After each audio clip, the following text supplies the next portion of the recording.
All right, this video is in honor of my buddy Dino that is constantly giving me really cool ideas for things to talk about. Dino worked on all these big outfits as a wagon cowboy, and it's funny, as an older man now, he learned to do everything right because he was with really good horsemen and really good cowboys, but he didn't ever learn why. And so now he knows how to do it right, but he asks me things like, well, why do we do that? And it gets me to thinking, gosh, why do we do that? So these are just a couple ideas that he and I have been kicking around. The first one is buck and rolls, and colloquially they're called squaw tits. Sorry if that offends you, but that's what I call them. So why I don't use buck and rolls on a slick fork saddle? Well, I'm from rimfire country. Where I'm from, you ride a rimfire saddle. It's got two riggings, front and back cinch, and swell forks. That's Southern Oregon.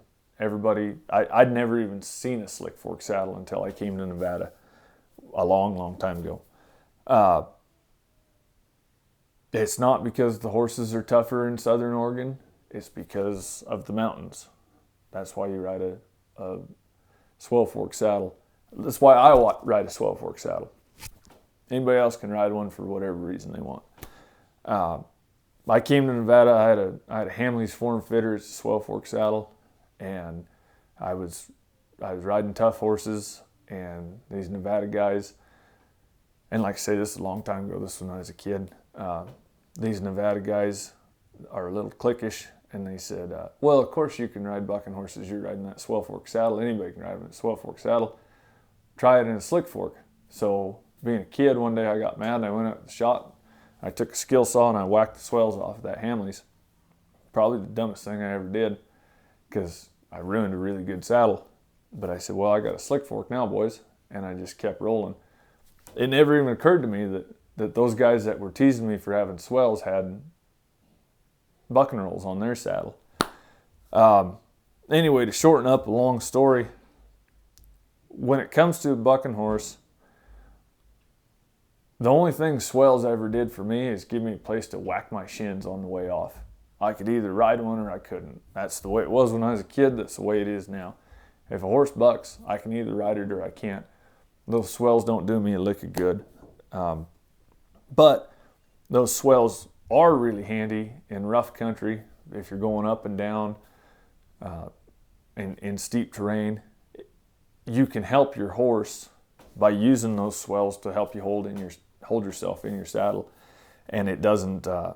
It's not as much work for a horse. If you're riding a straight slick fork saddle with no buck and rolls, it's harder on your horse going downhill. Another thing that a guy showed me is Frank Dominguez actually. Pointed out to me, he said, part of the reason why we all outrope you in the branding corral is because we all rope better than you. But the other part of the reason is because you've got iron oxbow stirrups and no swells on your saddle. Because when I finally got a slick fork saddle, I got a Harwood, and then I rode it straight up slick with no swells on it, just purely out of arrogance, just because I could.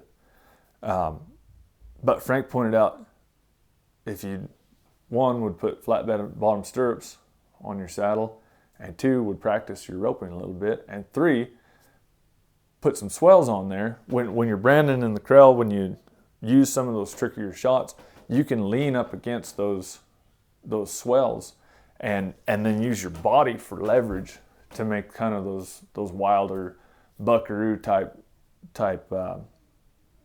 throws, those shots, where the way I did it, since I didn't have any swells whatsoever, I had to sit flat on my butt, which meant I could only throw as far as my arm could throw, which is why my rotator cuff needs rebuilt one of these days. So those, to me, that's the only reason to have buck and rolls, squaw tits, whatever you want to call them, is for rough country going up and down hills, and and it improves your roping considerably. If you put them on there because it makes you feel better, go for it. I explained all this to Dean. my thinking on it, and this is just my opinion.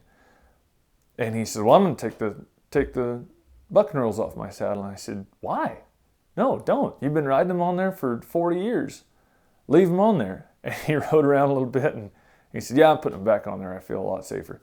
If they make you feel safe from being on there, for if something jumps or stumbles or whatever, if that's you, go for it. The reason I don't ride them is because they don't help me at all. They don't help me when one stumbles, when one bucks, when one does anything, because I don't use my swells that way. And that's just the way I ride. And it gives me the excuse to have a whole fleet of saddles, which I really like to have, lots of saddles. And so I've got, I don't know, 3 or 4 slick fork saddles that have no swells on them.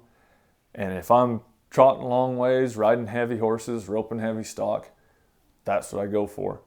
If I'm doing other stuff that requires swells, I go to a swell fork saddle. So that's my feeling on it. It's one man's opinion, but it's something to think about for y'all.